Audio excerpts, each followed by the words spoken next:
स्वागत है आपका आज की चाय पे।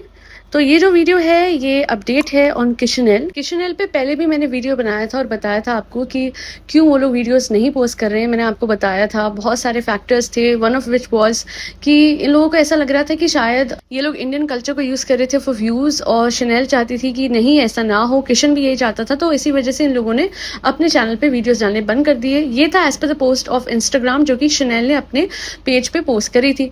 अब मैं आपको ये बता देती हूँ कि शनेल का जो एक पर्सनल यूट्यूब चैनल है, मैं किशनल के बारे में बात नहीं कर रही, शनेल का अपना जो चैनल है उस पर उन्होंने एक अपडेट डाली थी। वो मेरे वीडियो के बाद आई थी, पर सबको लगा कि नहीं आई एम मिस इन्फॉर्म्ड या मैंने पूरी जानकारी नहीं ली है, इस वजह से मैंने वो वीडियो बहुत जल्दी जल्दी में बना दी। पर नहीं, मेरे वीडियो के बाद शनेल की वीडियो आई और उस पर उन्होंने बताया कि कैसे she has gone through a lot in her past and all of that and she left her boyfriend. अब लोगों को लगा कि लेफ्ट हर बॉयफ्रेंड का मतलब है she left Kishan, but Kishan जो है he is not her boyfriend any more. As per her recent video, recent update on her channel, Kishan जो है वो शनेल के हस्बैंड हैं। और जिन लोगों ने भी शनेल का वीडियो देखा उनको ये लगा कि शनेल लेफ्ट किशन, बट ऐसा नहीं है। वो किशन की बात मोस्ट प्रोबेबली नहीं कर रही हैं, बिकॉज जिस बॉयफ्रेंड की वो बात कर रही हैं मोस्ट प्रोबेबली वो उनका पास था बिफोर किशन। किशन को तो उन्होंने अपने वीडियो में एज ऑन 4 मई 2023 एड्रेस करा है एज हर हस्बैंड, क्योंकि शनेल के खुद के वर्ड्स थे that I move to New Zealand with my husband Kishan. तो अगर एक्स होते तो वो एक्स एड्रेस करती कि I moved with my ex to New Zealand, तो उससे क्लियर हो जाता। So they are still married and they are very much together. However rumours has it as per this comment posted on a channel कि कुछ तो गड़बड़ है, because most of the times जो किशन है एज पर दिस कमेंट उनको देखा जाता है एक लड़की के साथ जो कि बैंगलोर में रहती है और इस टाइम पे लॉस एंजलिस में है। कोई लॉस एंजलिस में होंगे, उन्होंने देखा है किशन को और इस लड़की को कई बार एलए में, एंड इसी वजह से उन्हें लगता है कि शायद Kishan and Chanel are not together.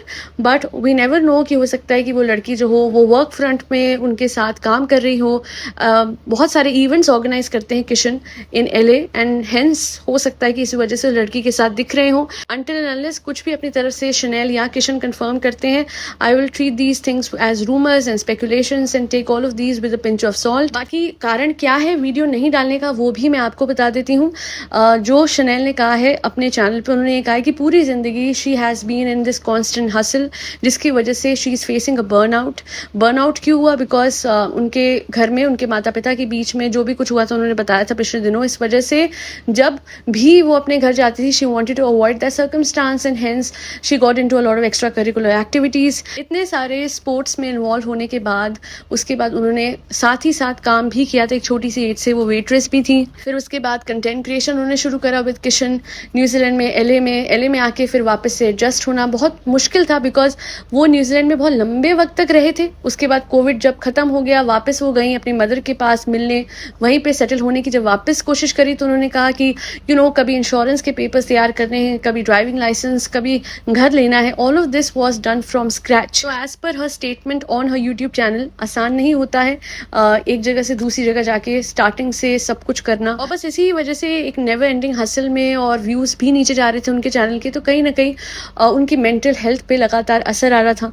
And then she consulted a psychiatrist. वहाँ पे एक बहुत इंपॉर्टेंट चीज़ उन्होंने समझाई शनेल को, जो कि मैं चाहूँगी कि सब लोग समझे कि लाइफ व्यूज, अचीवमेंट्स और सक्सेस के बारे में नहीं होती है। अगर आप कहीं पे सक्सेसफुल नहीं हो रहे या फिर कुछ अचीव नहीं कर पा रहे तो उसका मतलब ये नहीं है कि आप एक कंप्लीट ह्यूमन नहीं हो या फिर आप इंपॉर्टेंस होल्ड नहीं करते हो, बिकॉज हमारी इंपॉर्टेंस हम अक्सर हमारी अचीवमेंट से डिफाइन करते हैं। तो इसलिए हमें कभी कभी जरूरत है रुक के, थम के, अपने आप को समझने की और अपने आप के लिए कुछ मेजर्स लेने की। हाँ, शनेल ने एक और चीज कही कि कभी कभी जरूरी होता है लगातार काम करना, क्योंकि अगर हम काम नहीं करेंगे, आगे नहीं बढ़ेंगे तो कहीं ना कहीं पीछे छूट जाएंगे, और इस दौड़ में कोई पीछे छूटता है तो अक्सर उसके लिए बहुत मुश्किल होता है फ्यूचर में आने वाले फाइनेंशियल चैलेंजेस को फेस करना। इसलिए as per Chanel it is important to live in the moment. हाँ, हमें आगे तो बढ़ना है, पर हमेशा फ्यूचर क्या होगा, फ्यूचर क्या होल्ड करता है और फ्यूचर में क्या होने वाला है वो सोचने में हमें आज को नहीं खोना है, और कहीं ना कहीं एक बैलेंस पाना है इस बात में कि फ्यूचर को प्लान करते हुए आज को जीते हुए आगे बढ़ना है। तो खैर ये तो थी किशनल की बात, और एक मैसेज जो पर्सनली मैं अपने सारे सब्सक्राइबर्स और व्यूअर्स को देना चाहती हूँ वो ये है, क्योंकि कल भी मेरे एक सब्सक्राइबर से मेरी बात हो रही थी और वो कह रही थी कि she is very stress because of a work place pressure. तो मैं आप सबको ना एक ही चीज़ कहूँगी कि इतना मत स्ट्रेस लो आप कि आपकी हेल्थ पे आ जाए। जहाँ आपको लग रहा है ना कि आपकी हेल्थ पे असर आ रहा है वर्क प्लेस की वजह से, कलीग्स की, बॉस की वजह से, वहाँ आप एक चीज़ याद रखिए कि इन सबसे ज़रूरी आप खुद हो। आप अपने ऊपर ध्यान दीजिए, अपनी हेल्थ पे और मेंटल हेल्थ पे ध्यान दीजिए। काम करना सक्सेस अचीवमेंट है, ज़रूरी है, मैं मानती हूँ। इतना नहीं है कि आप अपनी कॉस्ट पे वो कीमत चुका रहे हो सक्सेस की। तबीयत खराब है फिर भी बॉस ने कहा है टाइमलाइन पूरी करनी है, नहीं। अगर तबीयत खराब है तो तबीयत खराब है, आप रिकवर होगे, अपनी तबीयत ठीक करेंगे आप या करेंगे। और अपनी मेंटल हेल्थ पे भी ध्यान दीजिए। ज़रूरी नहीं है कि 104 या 103 बुखार दिख रहा है, टेम्परेचर दिख रहा है तो ही आपको रेस्ट लेना है। मेंटल हेल्थ की कोई मेजरमेंट नहीं होती। अगर आपको फील हो रहा है कि कहीं ना कहीं आपका स्ट्रेस बढ़ते जा रहा है, देन स्टॉप राइट देयर। और एक और चीज़, आपको डर है ना कि आपके बॉस या आपके कलीग आपको कुछ बोलेंगे, तो अपने दिमाग में एक बात रखिएगा कि डेडलाइन अचीव करते करते खुद की तबीयत इतनी खराब नहीं कर लेनी कि आगे काम ही ना कर पाओ आप। अपने लाइफ में प्रॉपर वर्क लाइफ बैलेंस बना के रखिए ताकि लॉन्ग टर्म में आप लॉन्ग टर्म गोल्स अचीव कर पाएं। ये short term goals, work place challenges होते रहेंगे। और मैं एक और चीज़ कहूँगी, अगर कोई बॉस हैं अपने ऑर्गेनाइजेशन में और अगर आपके नीचे सबॉर्डिनेट्स हैं, तो उस केस में ये बोलूँगी कि प्लीज़ अगर हो सके तो ज़्यादा से ज़्यादा फिजिकल हेल्थ के साथ साथ अपने एम्प्लॉयज़ की मेंटल हेल्थ को भी इंपॉर्टेंस दीजिए।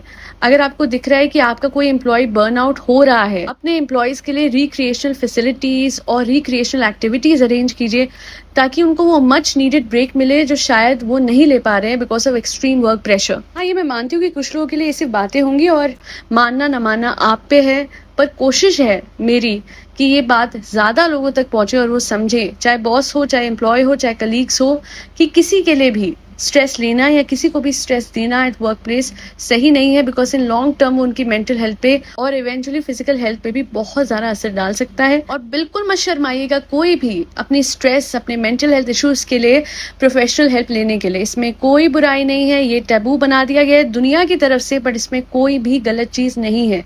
आप चाहो तो हेल्प लीजिए, आगे बढ़िए। It is a very big concern. आप इसे ऐसे इग्नोर नहीं कर सकते बिकॉज सिर्फ जैसा कि मैंने कहा इसका टेम्परेचर नहीं दिखता, नहीं। Burnout is real, mental health issues are real.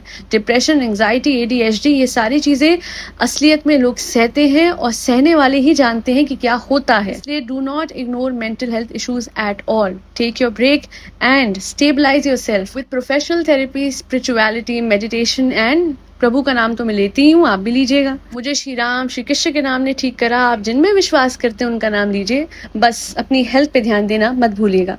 आज के लिए इतना ही। Do not forget to like, share and subscribe to आज की चाय। Thank you so much for tuning into आज की चाय पॉडकास्ट।